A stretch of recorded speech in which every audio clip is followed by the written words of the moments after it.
커피를 종이컵에다가 담아왔네. 괜찮아요. 뭐 늘 새삼스레. 저기다 바꾸실래 그러면? 아니야, 아니 됐어요. 그러니까 괜찮아요. 그 책을 내가 이제 읽었는데 지금 읽은 게 아니지. 읽고는 그 정리를 해놨었어요. 그리고 요즘 들어서 이제 그 주제가 또 이렇게 막 필이 꽂혀가지고 열심히 또 내가 생각하고 있었던 거거든. 그래서 우리 지난번에 약속한 대로 오늘 오면 책 한 권씩 읽고 가서 이야기하기로 했었잖아요. 네, 네.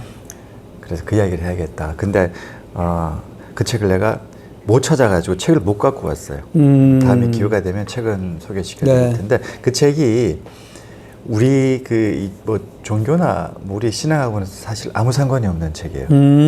근데 이 그리스도인의 관점에서 내용을 좀 봤으면 네.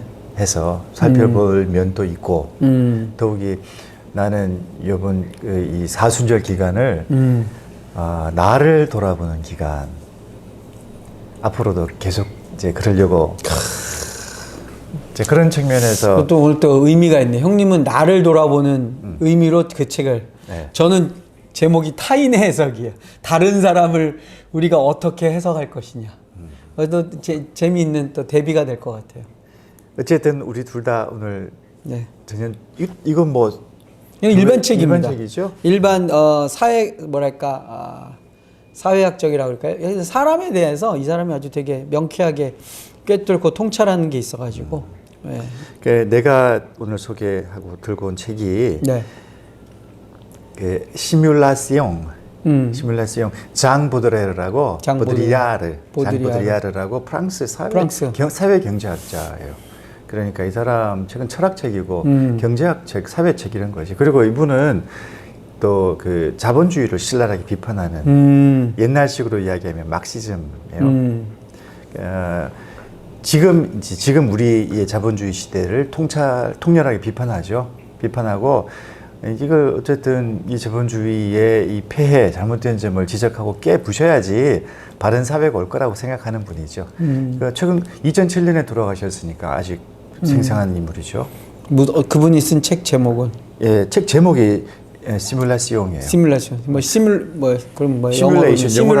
시뮬레이션. 원래 원 제목은 시뮬라크르의 시뮬라시옹이야. 그러니까 시뮬라크르와 시뮬라시옹인데 우리말로는 그냥 시뮬라시옹 이렇게 제목이 나온 책이야.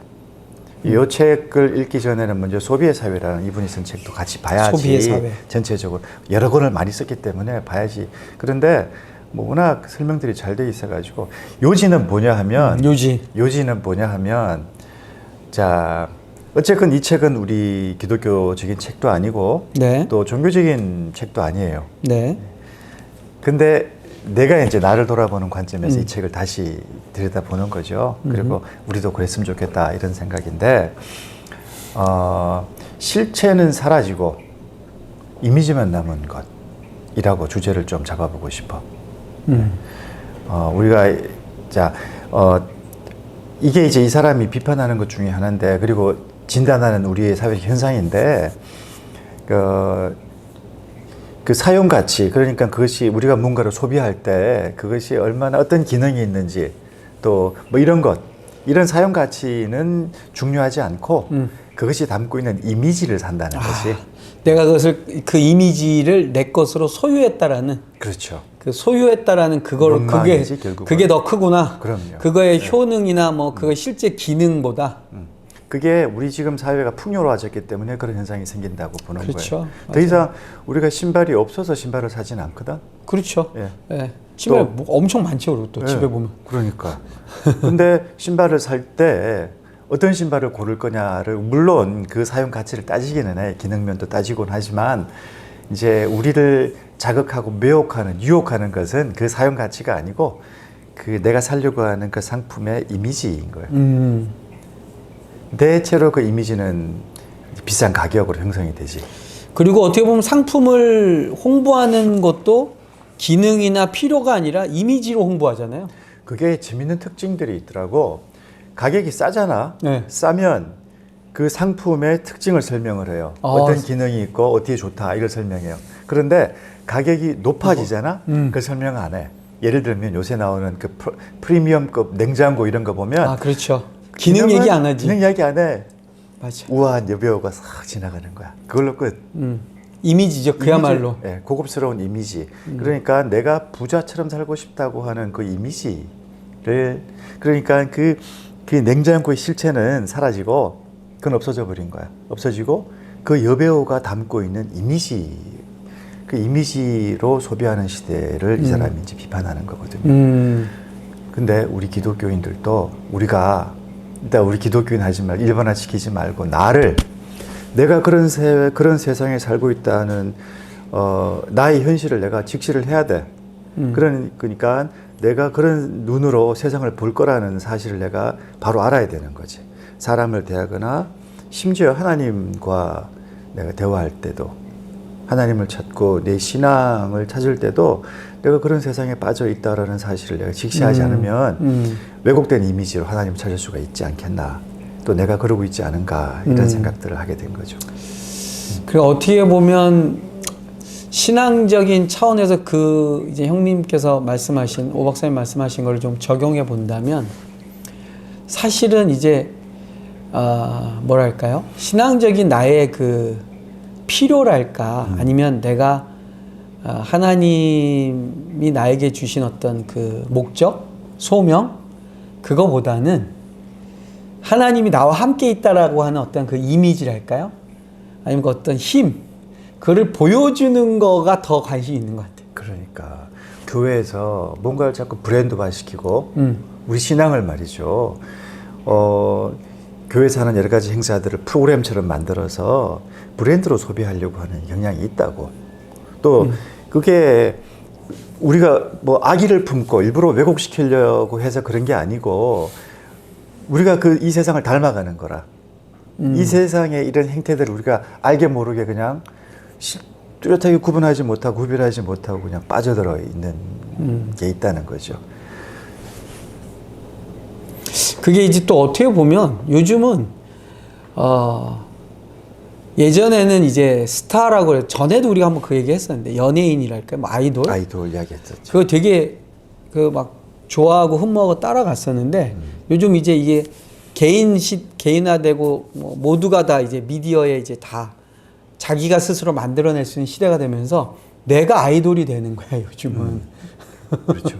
네, 내가 아이돌 되는 데 관심이 많고 내가 아이돌 같이 옷 입고 아이돌 같이 행동하고 그런 거예요. 근데 이제 그런 거가 완전히 이제 제가 볼 때는 일반화돼 있고 그런 거를 또 너무 좋아하더라고. 근데 그게 한편으로는 되게 위험하잖아요. 왜 그때 오 박사님 추천해준 그 영화 중에 그 뭐지? 소셜 딜레마. 소셜 딜레마에 보면 아이들이 그런 거에 너무 일찍 노출돼가지고 자기가 막 아이돌 같이 막 꾸미고 그거 가지고 채팅하고 그 다음에 그거 갖고 SNS에서 사람들 막 반응 너무 좋아하고 그러다가 어느 순간 그게 이제 공격으로 돌아오는 순간에는 버텨내질 못하는 거야. 나의 실체를 잊어버리는 거라. 그렇죠. 그러니까 그쪽에서 요구하는 것처럼 자기가 안 되니까 너무너무 속상해하고 그걸 막 자기가 스스로 해내려고 막 이제 과하게 하다가 무너져 버리는 거죠. 근데 사실 보면 그거는 되게 일루전이잖아요. 그 실제 그거 아닌데. 허상인데. 그 세계에 자기가 들어가고 그 세계에서 요구하는 대로 자기가 살려고 막 보이려고 애쓰다가 결국에는 이제 무너져 버리더라고. 참 그런 거 보면 참 이게 우리가 맞아요. 그래서 나는 이 책을 소개하면서 이제 이런 관점에서 이 책을 다시 한번 여러분들도 봤으면 좋겠습니다. 이렇게 내가 말씀을 드리고 싶은 건데 내가 내 자신, 나의 실체 또 혹여나 내가 하나님, 예수 그리스도의 실체를 잘못된 이미지로 그리고 있지 않을까 살펴봐야 된다는 거죠. 그래서 이 사순절 기간을 좀 엄밀하게, 엄격하게 한번 되돌아봤으면 좋겠다. 우리 세상이 그렇다라는 사실을 우리가 바로 이해하고 한번 되돌아보는 기간으로 삼았으면 좋겠다. 그런 생각을 좋습니다. 했어요. 네. 저는 저도 이제 일반 책인데 타인의 해석이라고요. 이게 아마 제가 알기로는 작년에 이제 나왔는데 책이 되게 두꺼워요. 그래서 그러게. 요즘 두꺼운 책 다들 안 읽으려고 그래요. 근데 이 책은 제가 정말 혹시 이 채널을 보시는 분들한테 제가 추천해 드리는데요. 되게 재밌습니다. 되게 재밌고 이 말콤 글래드웰이 뭐를 잘 쓰냐. 이게 원래 기자 출신이거든요. 뭐 다이카 골리앗, 아웃라이어, 뭐 티핑 포인트에서 뭐 베스트 미국에서 영미권에서 초 베스트셀러 작가죠. 근데 이 사람의 주로 이제 그 책의 내용들이 뭐냐면 우리가 이제 당연하게 여기는 어떠한 법칙들 또는 뭐 우리 사람들 사이에서 일어나는 어떠한 그 관념들에 대해서 굉장히 깊이 있게 추적을 해요. 그래서 그렇지 않다라는 것을 밝혀내거나 드러내는 것들 중에 있어요. 근데 거기에 이제 이 사람은 단순히 주장이 아니고 굉장히 리서치를 치밀하게 해요. 그래서 막 그 범죄 기록들 막 다 뒤지고 실제 과학적인 어떤 데이터들 가지고 오고 뭐 이런 걸 하는데 이제 이 타인의 해석이라는 게 이제 최신간이거든요. 근데 이 책은 뭐냐면 그러니까 우리가 볼 때 말도 안 되는 사건들이 미국에서 너무 많이 일어나는 거야. 그러죠. 예, 정말 어처구니 없는 일들이 일어나는데 그게 보면 어처구니 없는 일들을 우리가 너무 그냥 그랬나 보다 지나쳤는데 이 사람 그런 걸 이제 하나 케이스를 찾아가지고 한번 깊이 들어가 봤더니 의외로 우리가 다른 사람을 대하거나 다른 사람과의 관계에서 굉장히 서툴대요.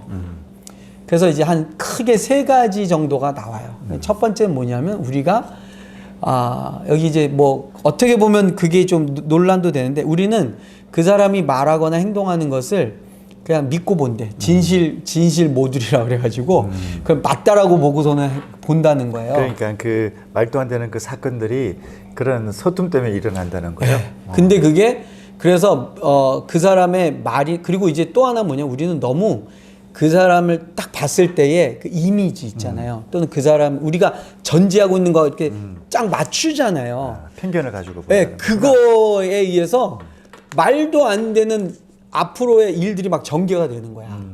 그러니까 사실은 그거를 한 번쯤 의심해 봐야 되는 거야. 근데 그렇게 안 하고 하다 보니까 이제 대화가 막 얽히고 또는 이제 자기의 그 전제를 객관화하지 못하고 나서 나중에 막 무슨 일까지 벌어져 막 이제 살인 사건까지 벌어지고 막 경찰들이 막 말도 안 되는 짓을 하고 막 이런 일들이 너무 많아. 그런 걸 봤을 때 우리가 잘못된 전제를 갖고 사람들을 판단하는 거 이런 것에 대해서 해석에 대한 굉장히 우리가 오류가 많다라는 거예요.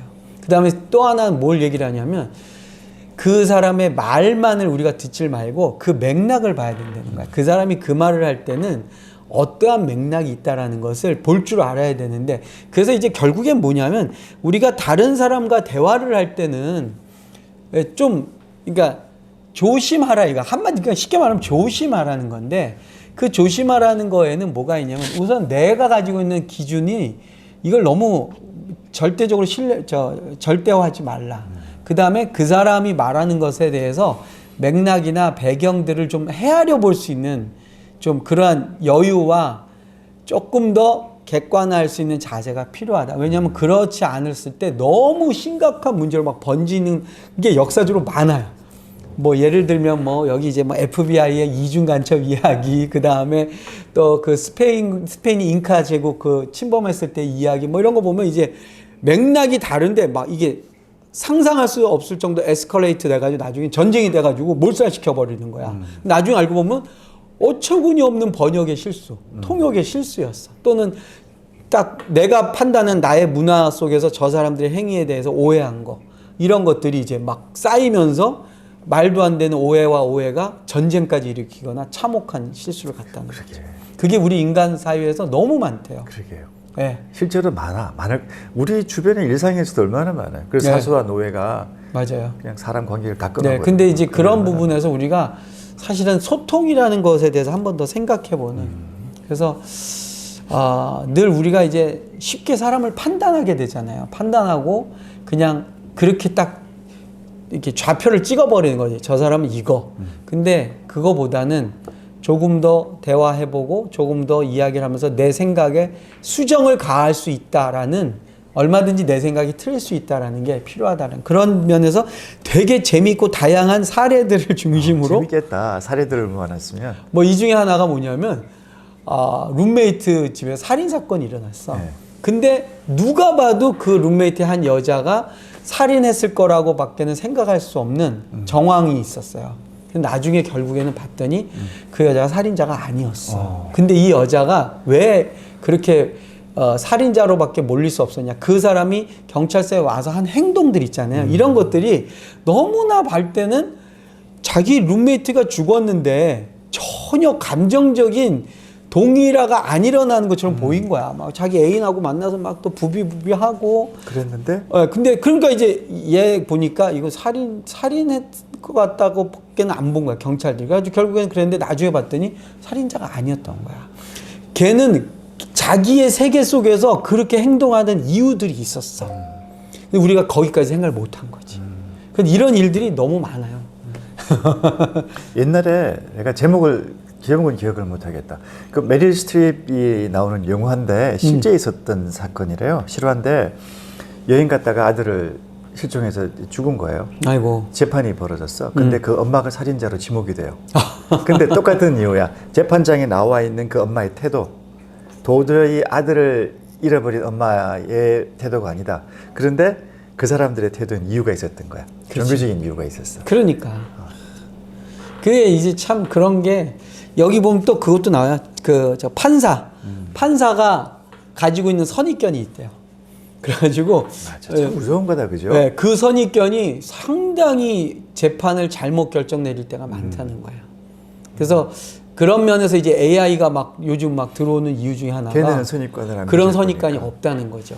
그냥 딱 데이터만 가지고 딱 하면은 데이터만 갖고 얘기하면 훨씬 정확한 판결이 나온대. 야, 근데 판사가 오전에 재판을 하는 거랑 오후에 재판하기 또 달라. 그럴 수 있겠다. 사람이니까 사람이라서. 얼마든지 자기 귀분이 있잖아. 그렇죠. 그리고 그 사람의 예를 들어서 그 피의자의 어떤 표정 이런 걸 가지고 자기네들은 이제 그게 데이터라고 생각해서 내리는 결론들이 상당히 오류가 많다는 거예요.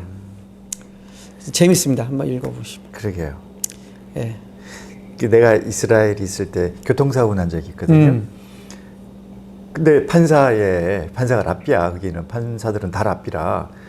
만일에 AI였으면 그런 판결을 안 내렸을 것 같아. 그렇지. 사람이라서 그런 판결을 내렸는데 어쨌든 내 편을 들어줬어요. 증인도 없고 또 객관적으로 판단할 근거가 없는데 이 사람 판단의 근거는 그때 사고 났을 때 우리 애가 다쳤어요.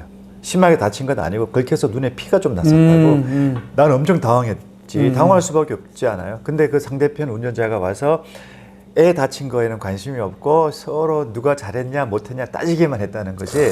그러니까 네가 잘못했다. 오. AI는 그렇게 판단 안 하겠죠. 한편으로 이렇게 그 편견을 가진다는 것이 또 어떤 면에서 인간적이기도 해. 인간이니까. 네. 인간이니까 그럴 수밖에 없어요. 네. 재밌는 주제들이 여기 많이 나옵니다.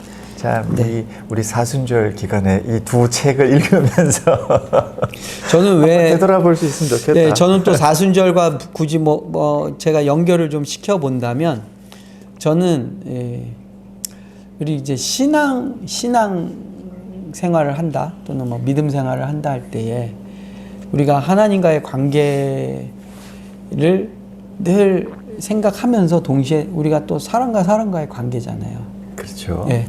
근데 우리가 세상을 바라보는 관점이 좀 저는 이런 면에서 이 책을 보면서 좀 도움을 얻었으면 좋겠어. 너무 우리가 가지고 있는 어떠한 있어요. 그림 또는 이 좌표. 근데 그게 마치 이게 정말 성경적이라고 생각하는 거야, 자기는. 그리고 이게 굉장히 좋은 정확한 좌표라고 생각을 해. 근데 문제는 뭐냐면 그렇게 놓고 보니까 너무 많은 사람을 정죄해버리거나 너무 많은 사람은 문제가 있다라고 보고 그리고 자기가 생각할 때 이런 사람들은 의로운 사람이라고 말하는데 그게 우리 보통 일반 시민사회에서 보는 좌표랑 너무 다르면 그러면 이제 힘들어지는 거죠. 예, 그리고 이제 막 편이 이상하게 갈라져 버리고 그러면서 심지어는 뭐냐면 같은 크리스천들끼리도 그 좌표를 가지고 저 사람은 그래서 같은 크리스천인데 저 사람은 무슨 공산당 저 사람 빨갱이 막 이래버리고 이러니까 좀 우리는 좀 그런 면에서 아니 예수님 얼마나 그 하나님 나라 사역을 하셨는데 바리새인들이나 율법학자들 자기네 좌표로 보면 전 십자가에 달아 죽어도 쌀 놈이라고 그런 거 아니에요. 이게 목사님 말씀을 들으니까 내가 이제 또 이해가 된다. 성경에서 자유로워지라는 말이 그런 의미도 있다, 그죠? 예, 그런 편견에서 자유로워지라는 것이죠. 방종하라는 게 아니라. 맞아요. 예, 맞아요. 그런 편견에서 자유로워지려면 알아야 돼. 이런 책도 보고 이런 책도 봐야 돼, 그죠? 그렇습니다. 예, 그냥 세상에서 제일 무서운 사람이 책 한 권 읽은 사람이래잖아. 그 사람의 세계는 책 한 권 속에 들어있는 거야. 그럼 진짜 위험한 사람이 되는 거죠. 네. 그러면서 오늘 두 권의 책, 예. 그 번역은 됐나요? 이 번역이 책은? 돼 있어요. 번역도 시뮬라치옹? 번역된 제목이 시뮬라시옹이에요. 시뮬라시옹. 민음사인가? 민음사에서 거기서 예, 나온 번역이 돼 있어요. 네. 여러 출판사에서 번역했어요. 아, 워낙 네. 유명한 책이라 가지고 두 권의 책을 오늘 저희가 한번 추천해 봤습니다. 저도 읽어보겠습니다. 네. 감사합니다.